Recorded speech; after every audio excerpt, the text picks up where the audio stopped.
We continue looking at the U.S. drone program by going now to Syracuse, where a longtime peace activist and father of four is facing up to 2 years in prison for demonstrating outside the gates of the Hancock Field Air National Guard base, which is used to remotely pilot drones.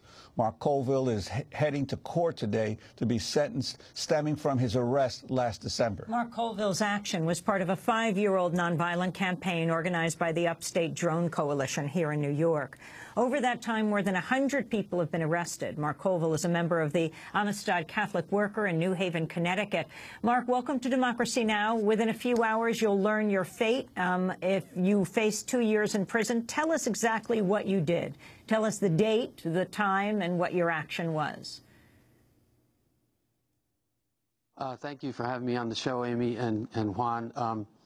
Well, essentially, what I did almost a year ago now, it was December 9th of 2013. I attempted to intervene on behalf of a family in Afghanistan that has experienced the unspeakable trauma of witnessing loved ones being blown to pieces in a drone strike. One member of that family, a man named Raz Mohammed, last year wrote a personal plea to the United States courts and the government, as well as the military, to stop these drone strikes on his people. Mark, I want to interrupt because we do have a clip of Raz Mohammed in his own words. Sure. I think drones are not good. I remember how, in my village, a drone attack killed my brother-in-law and 4 of his friends. It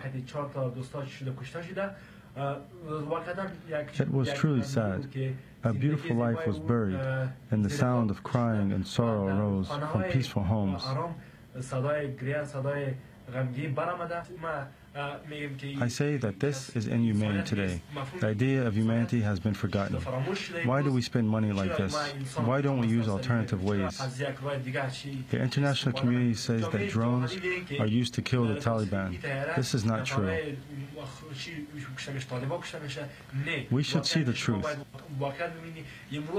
Today, it's hard to find the truth, and no one listens to the ordinary voice of the people. Those are the words of Raz Mohammed from Afghanistan. So talk about now, Mark Colville, what you did.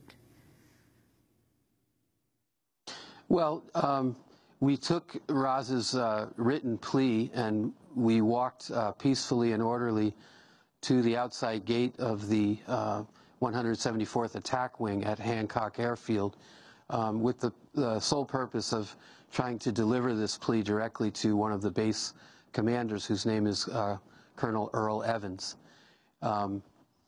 We brought, it was Advent, the season of Advent in the Christian churches, and we brought along a litany of prayers for saints and martyrs. We brought poinsettia and a dozen roses along with Raz's plea, and we simply wanted to have that received by the base commander. The base personnel indicated that Colonel Evans was not going to come out, and so then we simply asked if we could have Raz's plea received and acknowledged. At that point, the military personnel were ordered not to engage us anymore in conversation, and so we decided to just remain there until we received a response. And about an hour later, the local police came and arrested us. I should say that the drone base located within the jurisdiction of this court, where I'm appearing today for sentencing, it is operating beyond the reach of law, and that was really the reason why I chose to go to the base. I wanted Raz's plea to be heard in a court, and this appeared to be the only way that a court would hear it. And in fact, it was read in open court by one of the military personnel who I cross-examined. And Mark, when you hear this previous segment that we had of the report by Reprieve that an average of 28 unidentified people are being killed for every single targeted drone strike, your reaction? Well, you know, we've known, and it's been reported here on Democracy Now! And in previous reports over the years, that, as I said, the drone program operates, it's based on a foundation of criminality. I mean, the United States government, through its drone program, is claiming the legal right to targeted assassinations, extrajudicial killings, indiscriminate killing, and the deliberate targeting of civilians. For example, even the military admits that one of its modes of operation in drone strikes is something that they have called double tapping, which is that after striking a target, the drone is directed back to that same target 20 minutes or a half an hour later in order to strike again after first responders have come to help the wounded. So it's on a foundation of criminality, and as we've experienced in the numerous public actions and arrests at Hancock Airfield, this program operates beyond the reach of courts and law, and what we're trying to do is to get courts to engage the criminality in which the United States government is engaged through the drone program. How unusual is Hancock? And how central is it to the drone program? Well, in large part, the drone program is operated in secrecy. We do know that the Hancock drone base, the 174th Attack Wing, focuses its missions on Afghanistan. And they're weaponized drones. They carry Hellfire missiles and 500-pound bombs. It's very difficult to get specific information about which attacks are launched or directed from which drone base. There are about a dozen in throughout the United States that we know about. And we're trying to, just bring this to the light. We're trying to have this brought to the scrutiny of the courts.